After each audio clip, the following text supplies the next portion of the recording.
உலகில் பெரிய அளவிலே பேசப்பட்டு வந்திருந்த இஸ்ரேல் ஈரானுக்கிடையான போர் தற்போது முடிந்திருக்கிறதா? அதன் நிலைகள் என்ன?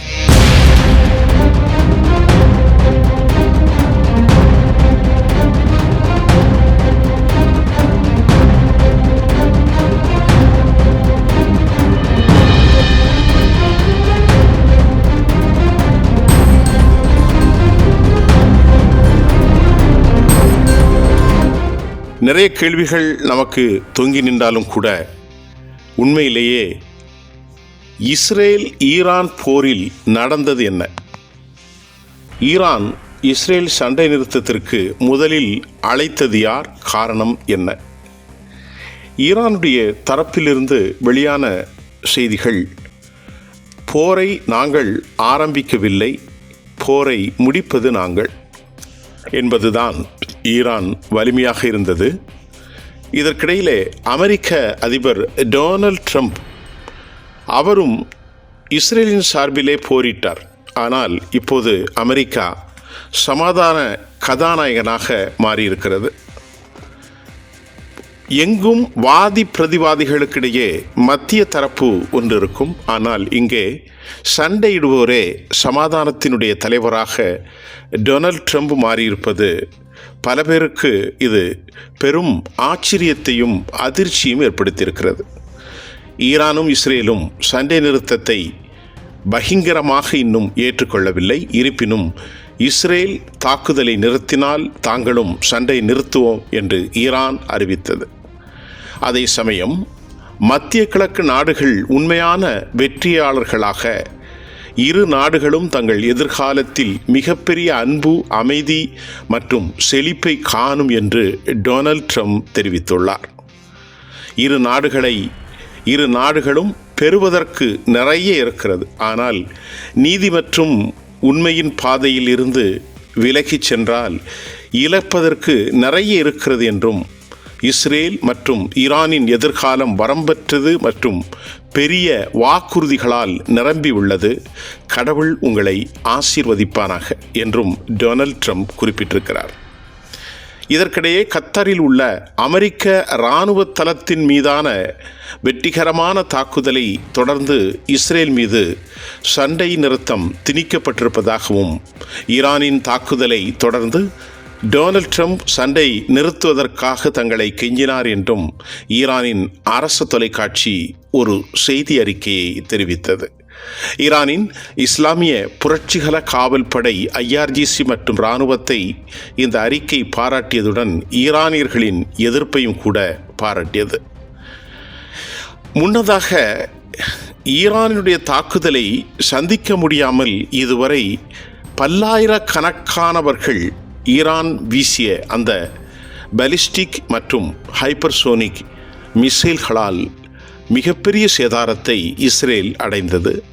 உயிர் பலிகள், அதே போன்று உறவுகள் இழந்தது, வீடுகளை இழந்தார்கள், ஃபோர்ட்டுகள் அடிக்கப்பட்டது, டெல்லவி, ரஃப், ஹைஃபா மற்றும் இராணுவ தளவாடங்களை உற்பத்தி செய்யும் நிலங்களும் தாக்கப்பட்டது. இருந்த போதிலும் மீசையில் மண்ணொட்டாத கதையாக இஸ்ரேல் அதிபர் தன்னை போருக்கு வலுப்படுத்தி கொண்டிருந்தார்.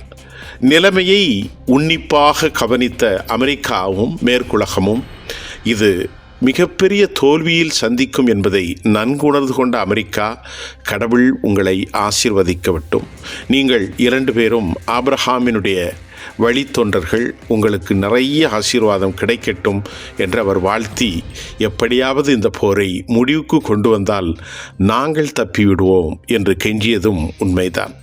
அமெரிக்காவின் 19க்கு மேற்பட்ட மாகாணங்களில் டொனால்ட் ட்ரம்புடைய இந்த முடிவுக்கு எதிரான போராட்டமும், டொனால்ட் ட்ரம்ப் வரம்பு மீறி நடப்பதாகவும் அவருக்கு எதிர் அரசியல் முனை மழுங்காமல் அது கூர்மையாக்கப்பட்டிருக்கிறது.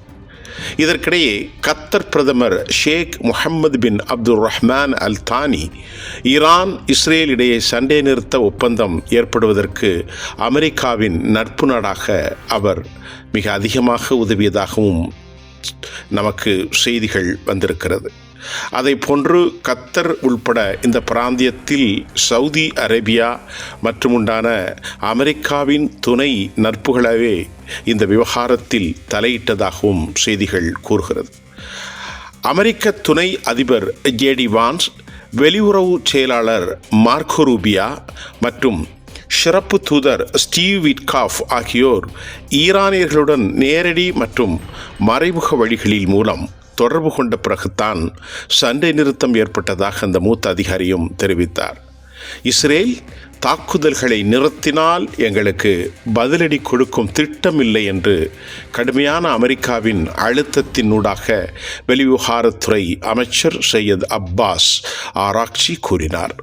அவர் தனது எக்ஸ் தளத்தில் இஸ்ரேல் தனது சட்டவிரோத இராணுவ நடவடிக்கைகளை இப்போது நிறுத்தினால் ஈரான் பதிலடியை தொடர எந்தவொரு நோக்கமும் இல்லை என்று பதிவிட்டார். ஈரான் பலமுறை தெளிவுபடுத்தியது போல் இஸ்ரேல்தான் ஈரான் மீது போரை தொடங்கியது. மாறாக நாங்கள் அல்ல. தற்போது எந்த ஒரு சண்டை நிறுத்தம் அல்லது இராணுவ உடன்படிக்கைகளை நிறுத்துவது குறித்து இதுவரை எந்த ஒப்பந்தமும் இல்லை என்றும் அவர்கள் கூறியிருக்கிறார்கள். ஆனாலும் அநேகமாக போர் முடிவுக்கு வந்திருக்கிறது என்பதுதான் உண்மை. இதற்கிடையிலே இஸ்ரேல் அதிபர் பெஞ்சமின் நெத்தானியாகு தாங்கள் இலக்குகள் முழுமையாக அடைந்து கொண்டதாக ஜம்பம் பேசியிருப்பது சர்வதேச அளவில் அது ஒரு பரிகாரமாக பார்க்கப்படுகின்றது. தங்கள் நோக்கங்கள் முழுவதும் அடைந்து கொண்டதாகவும் கூட அவர் கூறினார். எந்த நோக்கத்தை இஸ்ரேல் அடைந்து கொண்டது, எந்த விதத்தில் அவர்கள் வெற்றி பெற்றார்கள் என்பதை நாம் அறிந்து கொள்ள முடியவில்லை. உண்மையில் இஸ்ரேல் டெல் அவீவ், அதை போன்று ஹைஃபா போன்ற சில அளவிலான நகரங்கள் பெரும் அளவில் தாக்கப்பட்டது. இந்த தாக்குதலை சூப்பர்சோனிக், ஹைப்பர்சோனிக் மற்றும் பாலிஸ்டிக்கினுடைய தாக்குதல்களை தாக்குப்பிடிக்காமல் பல்லாயிரக்கணக்கான யூதர்கள் மடிந்ததும், யூதர்களுடைய கட்டிடங்கள், யூதர்களுடைய ஃபோர்ட் மற்றும் வணிகத் தலங்கள் முழுமையாக அழிந்தது.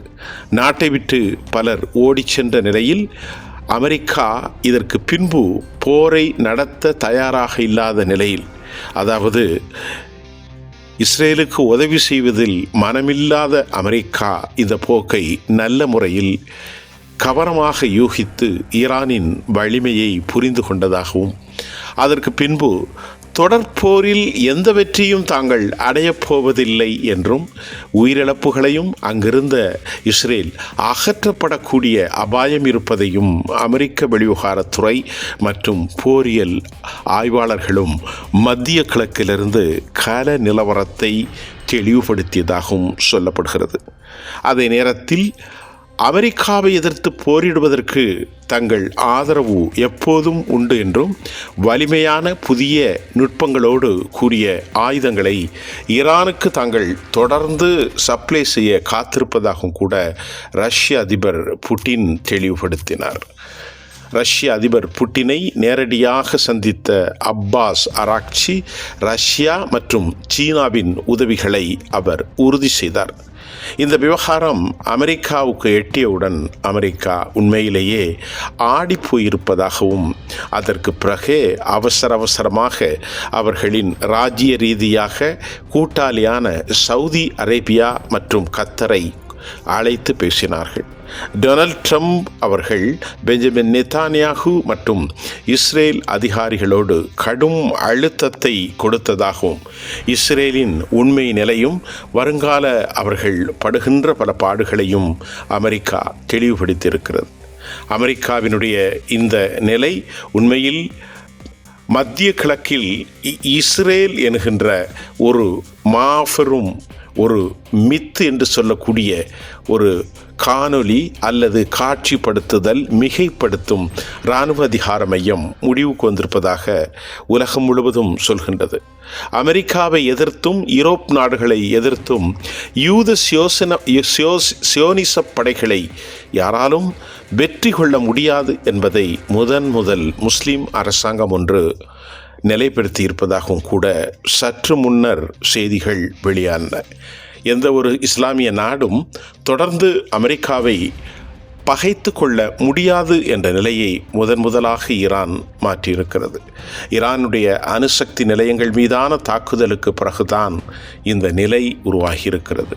அமெரிக்கா அஞ்சியதற்கும் இஸ்ரேல் அஞ்சியதற்கும் பல்வேறு காரணங்கள் உண்டு. முதற்காரணம் அமெரிக்காவின் வலுவற்ற பொருளாதார நிலை. இரண்டாவது காரணம், இஸ்ரேலில் இனி உயிர் கொடுத்து எழுப்ப முடியாத அளவிற்கு இஸ்ரேல் தரைத்தளமாக போனது. நாள் ஒன்றுக்கு 8600 கோடி ரூபாயை 1.5 பில்லியனுக்கு மேல் அவர்கள் செலவு செய்ததையும், அதற்கு மட்டுமல்லாமல் போரியல் தளவாடங்களுக்கு 12,000 கோடி ரூபாய்க்கும், அதே போன்று அதனுடைய கட்டிடங்கள், மக்கள் உயிரிழப்பு, தலங்கள், பெரும்பான்மையான ஃபேக்கல்ட்டிகள் இஸ்ரேலில் அளிக்கப்பட்டதன் இதுவரை பல லட்சக்கணக்கான கோடிகளை அவர்கள் திருப்பி எடுக்க வேண்டும். இதற்கெல்லாம் அமெரிக்கா உதவியே ஆக வேண்டும். இதையெல்லாம் ராஜதந்திர நடவடிக்கையின் பால் அமெரிக்கா உத்தேசமாக சிந்தித்தது. ஜலசந்தி நீரிணைப்பில், பெர்முஸ் நீரிணைப்பில் ஒருவேளை அதை இழுத்து மூடினால் அமெரிக்கா பெரும் கச்சா எண்ணெய் விவகாரத்தில் சிக்கிக்கொள்ளும். அமெரிக்கா மட்டுமல்ல, அதன் நட்பு நாடுகளான பலரும் இதில் சிக்குவதையும் அமெரிக்கா புரிந்து கொண்டது. தற்போது மத்திய கிழக்கில் மாறுபட்ட ஒரு அரசியல் சூழ்நிலையில் இதுகாரம் ஒதுக்கப்பட்டிருந்த ஈரான் முதலாக உலகின் பார்வைக்கு ஒரு மாபெரும் வல்லரசாக மாறியிருக்கிறது. 1979 40 ஆண்டுகளுக்கு மேல் பொருளாதார தடைகளால் பாதிக்கப்பட்ட ஈரான் அதனுடைய சீரிய தலைமையும் ஆயத்துல்லா கோமினுடைய வழிகாட்டுதலும் மிசைல் மற்றும் ட்ரோன் தொழில்நுட்பத்தில் அவர்களை மிகப்பெரிய அளவிலான வெற்றி பெற செய்திருக்கிறது.